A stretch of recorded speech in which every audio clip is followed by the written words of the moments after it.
კომპანია iPhone Plus-ის შესაძლოა სკანდალის მიზეზი გახდეს, ასრულებს თუ არა საქართველოში მოქმედი კომპანია საგარანტიო ვალდებულებებს და რატომ ფუჭდება ქვეყანაში შემოტანილი პროდუქცია ყიდვიდან რამდენიმე დღეში. ტელეფონი 1280 ლარად, მისი შეკეთება კი 1050 ლარად. მოქალაქეები iPhone Plus-ის წინააღმდეგ. დაზარალებულების თქმით, გაფუჭებული ტელეფონის სერვის ცენტრში მიტანის შემდეგ მომსახურე პერსონალი დაზიანებაში მყიდველს ადანაშაულებს და ტექნიკურ წუნს გამორიცხავს. ჩვენი კორესპონდენტი ვასილ დაბრუნდაშვილი ერთ-ერთი მათგანია, რომელმაც iPhone Plus-ის მომსახურება საკუთარ თავზე გამოსცადა და ის ახლა პირდაპირ ეთერში გვერდება. ვასილ, რა კომენტარს აკეთებენ კომპანიაში და რა ექსპერიმენტის მოწმე გახდით დღეს? ჩვენ iPhone Plus ამ საკითხთან დაკავშირებით კომენტარის გაკეთება დღეს და არა მარტო დღეს რამდენჯერმე ვთხოვეთ, თუმცა ჩვენი მცდელობა დასრულდა უშედეგოდ. და კიდევ ერთი ინფორმაცია იმ დროს, როდესაც პეკინზე iPhone Plus-ის ერთ-ერთ მაღაზიასთან ჩვენ წერდით ჩვენს ერთ-ერთ რესპონდენტს, ამ დროს გამოვიდა iPhone-ის მაღაზიიდან მათი 3 თანამშრომელი და დაიწყეს ჩვენი გადაღება მობილური ტელეფონის საშუალებით. ისინი ასევე ამოწმებდნენ ჩვენი გადაადგილების მარშრუტს. რა ხდება? გაკეთილი არა, თქვენ საუბართ ანდიშობენ, რა ვიცი. სამუშაო საათებში კომპანია კარის ჩაკეტვის და მომხმარებლის ოფისში გამოკეტვის გადაწყვეტილებას იღებს. iPhone Plus-ის მენეჯმენტმა კარი იმ დროს ჩაკეტა, როცა შესაკეთებლად დატოვებული კუთვნილი ნივთის გამოსატანად მივედით. კარი რატო არის ჩაკეტილი? მომხმარებლები ჩაკეტეს. ჩვენი ობიექტია და რასაც მინდა იმას ვაკეთებ. რა პრობლემაა? მომხმარებლები რატო ხვალში? მე შემომიშვიდი. ინციდენტს კომპანიის მხრიდან განხორციელებული სატელეფონო ზარი უძღოდა, სადაც საგარანტიო ბარათის გათვალისწინებით კუთვნილი მობილურის შეკეთებულ მდგომარეობაში და უფასოდ გატანას გვთავაზობდა.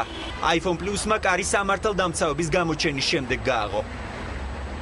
კარი დამხვდა აჭედილი, ერთ პიროვნებაზე აქვს გაფორმებული 3 საგარანტიო ბარათი. შიგნით რატო არ მიშევ? გადამღებ ჯგუფთან ერთად ადგილზე სწორედ ამ ცდომილების გასარკვევად მივდივართ.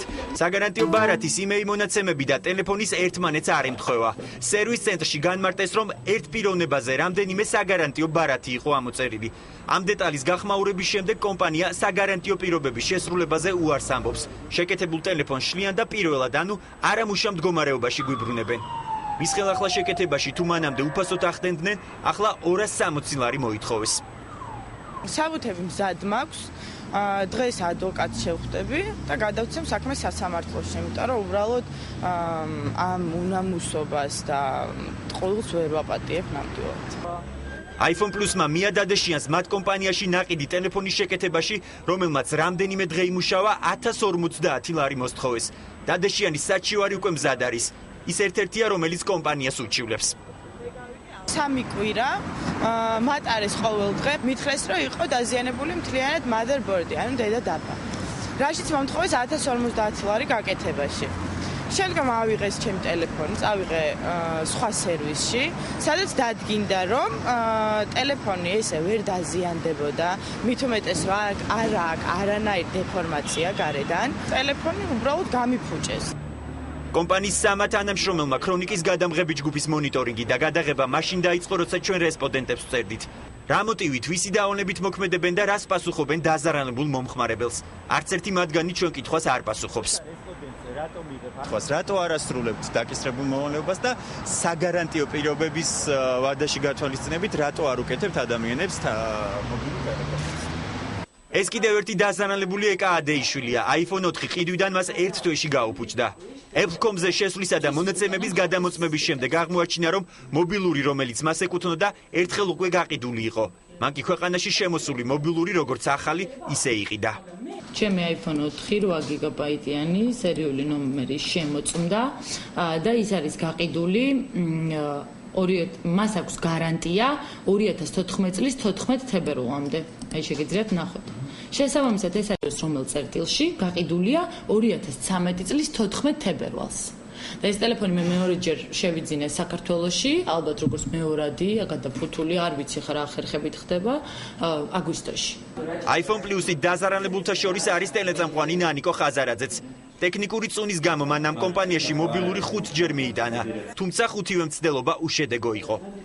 მოკლედ მე-5 ჯერზე რომ მივიტანე უკვე ნერვები არ მქონდა მწყობრში, ვინმე ალექსი დამხვდა, რომელსაც ვუხსნი რომ შვილო გადავიხადე ამდენი და ამდენი ლარი.